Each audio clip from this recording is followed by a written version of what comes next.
Hello everyone, आप सभी का एक बार फिर से स्वागत है आपके ही अपने YouTube channel Shivam study line में। जैसा कि आप जानते हैं कि हम पिछले वीडियो में क्लास 7 का सिलेबस के बारे में बताए थे और उसमें यह भी हम बताए थे कि अगले वीडियो में हम चैप्टर 2 का शुरुआत करेंगे जिसका नाम है जंतु में पोषण, और ये चैप्टर कितना इम्पोर्टेंट है हम आपको वो वीडियो में बता दिए थे। तो आज हम क्या करेंगे, चैप्टर टू जो चैप्टर है हमारा जिसका नाम है जंतु में पोषण, इसको आज हम स्टार्ट करेंगे और इसका आज हम बेसिकली परिचय देखेंगे, यानी इंट्रोडक्शन देखेंगे, यानी शुरू से आपको क्या दिया गया है और इसका होगा, इस वीडियो का होगा, यानी इस चैप्टर का होगा पार्ट 1 होगा। ठीक, तो चलिए बढ़ते हैं वीडियो में आगे। ठीक, और यदि आपने सिलेबस वाला वीडियो नहीं देखा है तो उसको आप देख सकते हैं, प्लेलिस्ट में जाके प्लेलिस्ट बना दिया गया, आप वहाँ जाके देख सकते हैं। तो चलिए बढ़ते हैं इस चैप्टर की तरफ। देखिए इस चैप्टर में हम मुख्यतः क्या देखेंगे, जैसा कि आपको हम बताते थे कि जंतु में पोषण कैसे होता है, पोषण में जो आहार नार अंग भाग लिखता है उसमें कौन कौन सा होता है, भाग होता है, उसके बारे में देखेंगे। ठीक, तो चलिए बढ़ते हैं आगे। ठीक है, यहाँ देखिए हम लाइन बाय लाइन लीडिंग देंगे, लेकिन हम बहुत अच्छे तरीके से समझाएंगे, यानी अलग से समझाएंगे। ठीक है, यहाँ देखिए आपको ये चैप्टर का ही लिया गया है, फोटो लिया गया है। जैसा कि यहाँ आप जानते हैं कि चैप्टर 2 जिसका नाम है जंतुओं में पोषण, इसको आज हम देखेंगे। ठीक है, जंतुओं में पोषण यहाँ हम देखिए शुरू से पढ़ते हैं, आप लोग ध्यान से हमारे साथ साथ पढ़िएगा, पढ़ नहीं सकती तो सुनिएगा, ध्यान से समझने का प्रयास कीजिएगा। ये चैप्टर आपको मतलब आगे कक्षा के लिए बहुत ज़्यादा इंपॉर्टेंट है। देखिए पढ़ते हैं, मैंने कहा गया सभी जीव प्रत्यक्ष या परोक्ष रूप से अपने पोषण के लिए पौधों पर निर्भर होती है। बात बिल्कुल सही है कि जितने भी जीव हैं, हम हो चाहे जितने भी जीव हैं, वो सभी प्रत्यक्ष मतलब डायरेक्ट और परोक्ष मतलब इनडायरेक्ट, यानी देखिए डायरेक्ट मतलब होता है सीधा और इनडायरेक्ट मतलब किसी तरीक़ा से पौधे पर निर्भर हैं। ठीक, ये आपको ऑब्जेक्टिव में पूछा जा सकता है कि सभी जीव किस पर निर्भर है, तो आप देखिए सर मतलब याद धरीजिए पौधे पर निर्भर है। और अगला लाइन लिखा गया है कि सभी जीवों को अपना उत्तम स्वास्थ्य, शारीरिक वृद्धि, विकास एवं गतिशीलता बनाए रखने के लिए पोषण की जरूरत है। बिल्कुल सही है,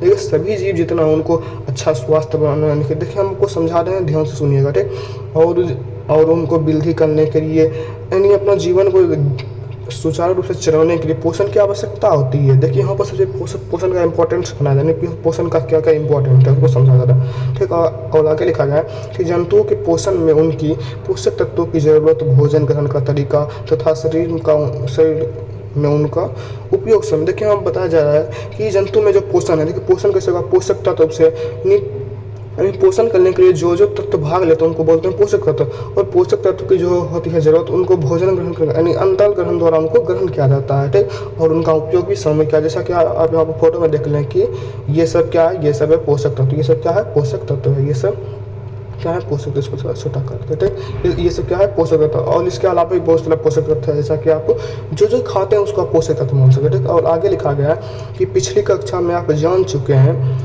यहाँ लिखा गया पिछली कक्षा में आप जान चुके हैं कि हमारे भोजन में कई अवयव होते हैं। जब आप क्लास 6 पढ़ रहे होंगे, ठीक, तो आप जानते होंगे कि भोजन में बहुत सारे अवयव होते हैं। उनका पहला चैप्टर दिया सकते कि भोजन में कई अवयव होते हैं जो भोजन को संतुलित बनाए रखते हैं, और उनका नाम जरूर याद होगा, उन्हें लिखे। यानी यहाँ पर ये जो चार्ट है इसमें लिखने का रहा है कि भोजन को संतुलित बनाए रखने के लिए कौन कौन से अवयव, जैसे आप जानते हैं लिख देंगे, रोटी लिख देंगे, दाल लिख देंगे, चावल, बहुत सारा जो अवयव है जो शरीर को मतलब भोजन को संतुलित बनाए रखने के, संतुलित देखिए सुचारू से चलाने के लिए, और जो तत्व है उनका नाम तत्व में बोल सकते, उसको पोषक तत्व बोल सकते हैं, उन सब का यहाँ पर इस बॉक्स में नाम लिख देना। ठीक, तो आप लिख सकते हैं, इसमें कोई ज़्यादा बराबर नहीं। देखिए अब यहाँ से देखिए तो इंट्रो था, अब देखिए अगर एक मुख्य मतलब सबसे मेन लाइन दिया गया, इसको आप पढ़िएगा।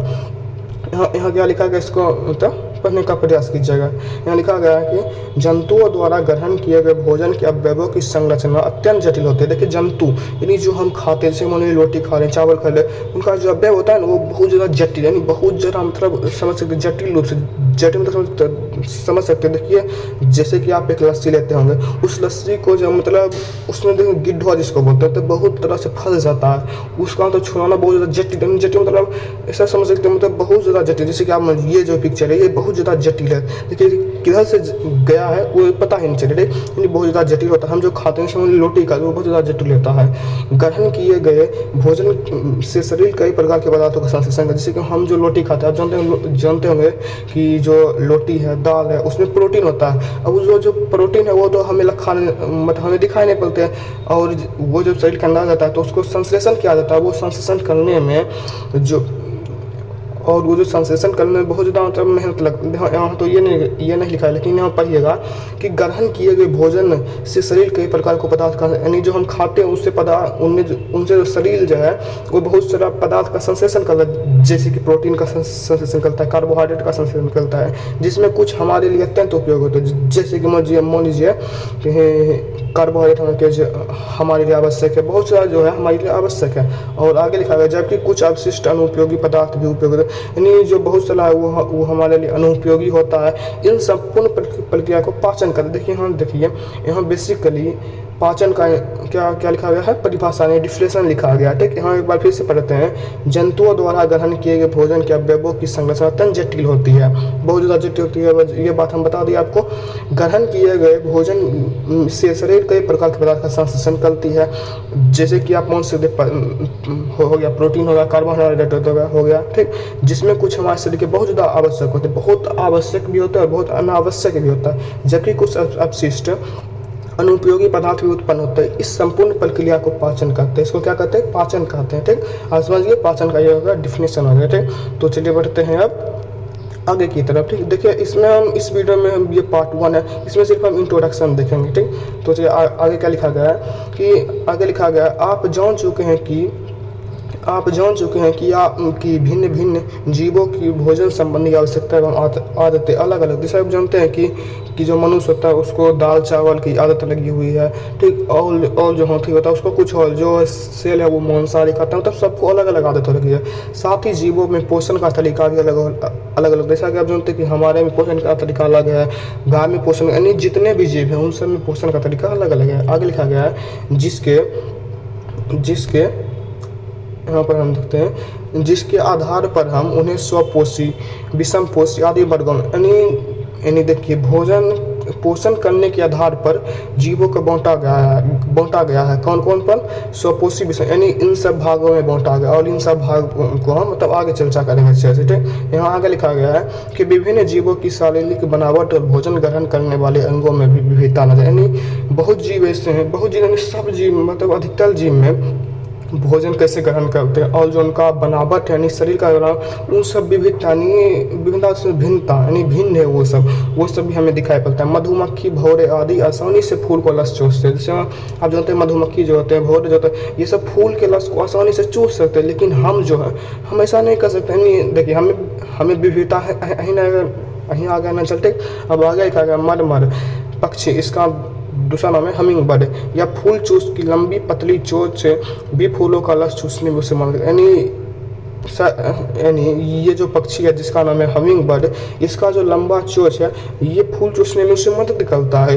गौरैया अपनी छोटी चोंच से आसानी से अन्य कण को और कीड़े मकोड़े को चूस, जैसे कि आप यदि कहीं चावल दिए छीट दिए और जो गौरैया है उसको आसानी से चुन ले, क्योंकि उसका छोटा चोंच है, वो आसानी से उससे अन्य कण को चुन से, इसमें कोई दिक्कत नहीं। ठीक, यानी इससे हमें यह बता रहा है कि सब जीव है जो उसका खाना है, जो उसका पोषण करने का तरीका, वो सब उसमें दिया गया, यानी उस सब में विविधता है। ठीक, आगे लिखा गया सेल के मजबूत जबड़े और पहिने दांत शिकार को पकड़ने में उसे आसानी से मदद करते, यानी जो शेर का मजबूत जबड़ा है, मजबूत दांत, यानी इससे यह बता रहा है कि सभी जीव का पोषण करने का जो तरीका है वो अलग अलग है, और ऐसा बनाया गया है कि वह जिस चीज़ को ग्रहण करता है उसके लिए उसको मददगार करने के लिए बहुत सारा अंग है। जैसे कि मान लीजिए हमें अगर खाना है, हमें अगर रोटी खाना तो उसके लिए हमारा दांत है, उसको मतलब चिबाने के लिए। ठीक, ऐसा ही बोल रहा है कि जो सेल का मजबूत दांत, यदि सेल को हमारे वाला दांत होगा तो वह उससे नहीं चिबा सकता है,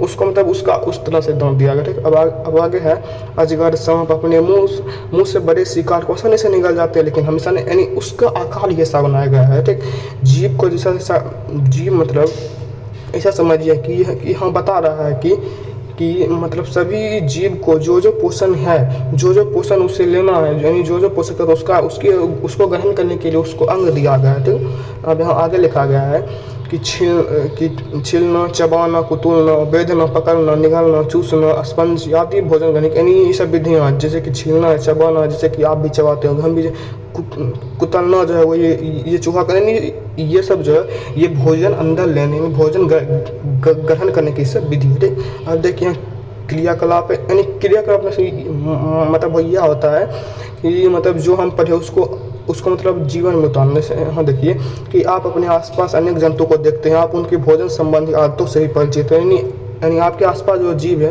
वो किस तरह से भोजन करते हैं उसका अवलोकन कीजिए तथा उसको इसमें मतलब लिखिए। जैसे कि यहाँ एक तालिका बनाया गया है, इसमें जंतु का नाम है और ये भोजन करने का मतलब भोजन अंदर लेने का तरीका। जैसे कि पहला है गाय, यानी गाय क्या भोजन करती है, यहाँ लिख देंगे घास भूसा। ठीक, अब ये कैसे ग्रहण करती है इसको बताना होगा। ठीक, कुत्ता जो वो क्या कर यहाँ पर बताना है। यदि आपको संभव है तो आप इस चार्ट को भर सकते हैं। ठीक, यहाँ पर पहला यानी यह क्या भोजन खाता है और दूसरा भोजन ग्रहण करने का तरीका, यानी यह भोजन कैसे ग्रहण करता है कौन सा तरीका से। ठीक, और चलिए अब हम बढ़ते हैं आगे। ठीक, हम देखिए आगे उसी चार्ट का थोड़ा भाग है, यानी आप इसको जरूर भरिएगा। हमें लगता है सर भरना चाहिए, क्योंकि इसको भरने से हमें मतलब अभी तक जो पढ़े उसका अभ्यास हो जाएगा। ठीक, और यहाँ से अगला टॉपिक शुरू होता है मौनम में पाचन। अब आप जाने इससे पहले कि क्या क्या होता है, यानी इसका ओवरव्यू, यानी इस चैप्टर में क्या पढ़ना, कैसे सभी जीव को जो है पोषक तत्व तो उसको ग्रहण करने के लिए उसको अंग मददगार करता है। ठीक, ये सब के बारे में पढ़े। ठीक, और इससे पहले ये देखिए ये आहार नाल का चित्र है। ये किसका चित्र है? आहार नाल। अब आहार नाल क्या होता है यह तो आप नहीं जानते होंगे, इसके बारे में आगे बताएंगे, फिर आप इससे जान जाइएगा। ठीक, अब देखिए अगला जो टॉपिक है उसका नाम क्या है? उसका नाम है मौनम में पाचन। ठीक, अब देखिए पाचन के बारे में देखिए यहाँ हम बताए थे। ठीक, पाचन क्या होता है हम बताए थे। ठीक, देखिए पाचन का सीधा मतलब ये समझिए कि जंतु जो भोजन ग्रहण करते हैं वो बहुत जटिल होता है, उसको सरल अणु में तोलते हैं। ठीक, और उनसे जो कुछ अनुपयोगी यानी अपशिष्ट पदार्थ बचता है उसको शरीर से बाहर निकालते हैं। इसी सब प्रक्रिया को क्या कहते हैं? पाचन कहते हैं। ठीक, अब देखिए यहाँ मनुष्य में पाचन और एक होता है पौधे में एक होता है मनुष्य में पाचन। यहाँ पर हमें पढ़ना है मौनम में पाचन। ठीक, और इसके आगे बारे हम जो होगा टॉपिक उसमें हम दूसरे किसी जीव पर हम पाचन पढ़ेंगे। ठीक, यहाँ पर हम शुरू में पढ़ना किस पर? पाचन, मौनम, यानी मौनम में पाचन कैसे होता है इसके बारे में हमें देखना। ठीक, यहाँ चलिए हम देखते हैं। ठीक, और इससे पीछे आपको कोई भी दिक्कत होगा तो आप कमेंट कर दीजिएगा, हम उसका जरूर बताएंगे। ठीक, तो चलिए अब इस टॉपिक को शुरू करते हैं, आप लोग रेडी हो जाइए। ठीक, यहाँ पर देखिए लिखा गया है क्या, इसको देखते हैं। ठीक, तो ले लेते हैं क्या लिखा गया? अन्य जीवों की भांति मनुष्य भी भोजन करता है। बात बिल्कुल सही है, जितने सभी जीव की तरह मनुष्य भी अपना भोजन ग्रहण करता है। मनुष्य में भोजन अंतर्ग्रहण मुख द्वारा होता है, यानी जो मनुष्य भोजन मतलब ग्रहण करता है वो मुख द्वारा ग्रहण करता है। किस द्वारा ग्रहण करता है? मुख द्वारा। फिर उसका पाचन और उपयोग होता है। जब मनुष्य मुख द्वारा अपना भोजन ग्रहण करता है तो उसका पाचन होता है, उसका उपयोग होता है। भोजन का बिना पचा हुआ अनुपयोगी भाग मल के रूप में शरीर से बाहर निकल जाता है, जो कि आप सुबह में काम करते होंगे। यानी जो भी आपके अंदर शरीर में मतलब नहीं पचता है उसको मल के द्वारा बाहर निकाल दिया जाता है। ठीक, अब आगे लिखा गया है मनुष्य में भोजन मुख द्वारा ग्रहण किए जाने के बाद एक सतत नली द्वारा गुजरता है। देखिए इस चित्र में समझिए, जैसे कि आप इस चित्र में आप अच्छा से समझेंगे। देखिए यहाँ पर आप ग्रहण किए, यहाँ पर आप क्या किए, यहाँ पर आप ग्रहण किए, उसके बाद एक लंबी नली, देख लीजिए इतनी लंबी नली है, इस द्वारा भोजन क्या होता है आगे बढ़ता है। ठीक, वही यहाँ पर लिखा गया है कि एक सतत नली यहाँ लिखा गया है एक सतत नली द्वारा गुजरता। सतत मतलब समझते डायलेक्ट मतलब एक लाइन से ये समझ सकते हैं, जो मुख गुहा से शुरू होकर गुदा या मल द्वार तक जाती है। जो कहाँ तक जाती है? मुख से शुरू होते कहाँ तक जाती है? गुदा या मल द्वार तक जाती है। इसे आहार नाल कहते हैं। देखिए अब आपको पता चल गया कि आहार नाल क्या होता है। देखिए यही हम बताने का कोशिश कर रहे थे इस चित्र में कि मुख से शुरू होती है जो कि मल द्वार तक जाती है, और इसी को क्या कहते हैं? आहार नाल कहते हैं। ठीक, और यही यहाँ पर चित्र बनाया गया है। ठीक, आहार नाल के बारे में आप समझ गए। अभी तो आप नहीं समझे होंगे, लेकिन आप इतना समझ सकते हैं कि आहार नाल कहते किसे। ठीक, मुंह से शुरू होता है और ये मल तक जाता है। ठीक, अभी यहाँ पर लिखा गया है कि मनुष्य में भोजन मुख द्वारा ग्रहण किए जाने के बाद एक सतत लंबी नली के द्वारा गुजरता है, जो मुख गुहा से होकर गुदा या मल द्वार तक जाती है। इसे ही आहार नाल कहते हैं। ठीक, इसे क्या कहते हैं? आहार नाल। ठीक, आहार नाल के बारे में समझ। अब इस आहार नाल यानी ये जो आहार नाल ये बहुत लंबा होता है। ठीक, इसको एक बार में पढ़ना संभव नहीं, इसलिए इसको बहुत भाग में बांटा गया है। जैसे कि पहला भाग है पहला भाग का नाम क्या है, मुख गुहिका। पहला भाग का नाम क्या है, मुख। देखिए इन सब के बारे में विस्तार से पढ़ेंगे, आप लोग डरिएगा नहीं। और जो दूसरा का नाम है ग्रसिका या ग्रासन, तो दूसरा का क्या नाम है, ग्रसिका या ग्रासन, ठीक।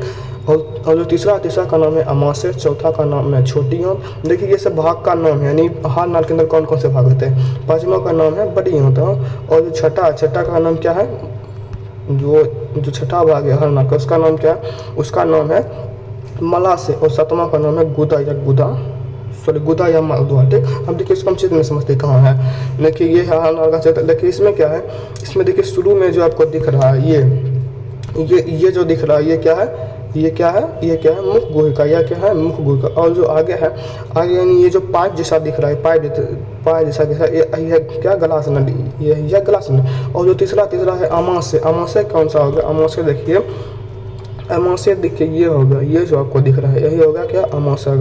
और जो चौथा क्या है, छोटी आंत। देखिए छोटी आंत देखिए, ये जो आपको मतलब बहुत जटिल दिख रहा होगा, बहुत जटिल, ये बहुत जटिल दिख रहा है, इसका ही नाम है छोटी आंत। और जो पाँचवा उसका नाम है बड़ी आंत। देखिए बड़ी आंत क्या है, देखिए जो हम गए थे यही है बड़ी आंत, यही क्या है, बड़ी आंत, ठीक, क्या है, बड़ी आंत, ठीक। और जो छठा है मलाशय। देखिए मलाशय देखिए कहाँ है, क्योंकि मलाशय रहता है यहाँ, मलाशय कहाँ रहता है यहाँ। और जो अगला मलद्वार है वो देखिए, हाँ ठीक, समझ गए। और ये जो चित्र है, चित्र के माध्यम से आप आसानी से समझ सकते हैं, ठीक। एक बार हम चित्र को साफ कर लेते हैं। देखिए चित्र को आसानी से समझ लीजिएगा, ठीक। और इस चित्र में हम आपको अभी बता देते हैं, ठीक। इस चित्र में देखिए शुरू में जो है वो क्या है, मुख गुहा है। और उसके बाद क्या है, फूड पाइप है, ठीक। और जो अगला ये जो है ये है अमाशय है, ठीक। और इसके बाद छोटी आंत, और ये है बड़ी आंत, ठीक। और उसके बाद यहाँ क्या है, और यहाँ क्या है, मलाशय, और यहाँ है मलद्वार, ठीक, समझ गए। अब देखिए इस वीडियो में इतना रहने देते हैं, ठीक। और जो अगला वीडियो आएगा उससे हम क्या शुरुआत करेंगे, उससे हम पहला पढ़ाएंगे मुख गुहा, ठीक। इन सब के बारे में ही पढ़ना है बड़ी विस्तार से, ठीक। पहला हम शुरुआत करेंगे मुख गुहिका के बारे में अच्छा से पढ़ेंगे। मुख गुहिका में जीव और दांत होता है, इसके बारे में बहुत बढ़िया से पढ़ेंगे, ठीक। और इस वीडियो में इतना रहना, इस वीडियो में सिर्फ इंट्रोडक्शन दी है, ठीक। इंट्रोडक्शन मतलब समझ सकते हैं, थोड़ा मोड़ा बताए थे, ठीक। और यहाँ से आपका मेन टॉपिक शुरू हुआ था, मौन में पाचन कैसे होता है उसके बारे में बताया गया, ठीक। तो चलिए मिलते हैं आपसे अगले वीडियो में। और यदि आपको कोई भी कहीं भी दिक्कत हो तो आप बेहिचक कमेंट कर सकते हैं, ठीक। और इस वीडियो में सिर्फ इंट्रोडक्शन था, अगला वीडियो को देखना मत भूलिएगा, और इससे पीछे वाले सिलेबस का वीडियो जरूर देख लीजिएगा। तो चलिए मिलते हैं आपसे अगले वीडियो में मुख गुहिका को लेकर, तब तक धन्यवाद।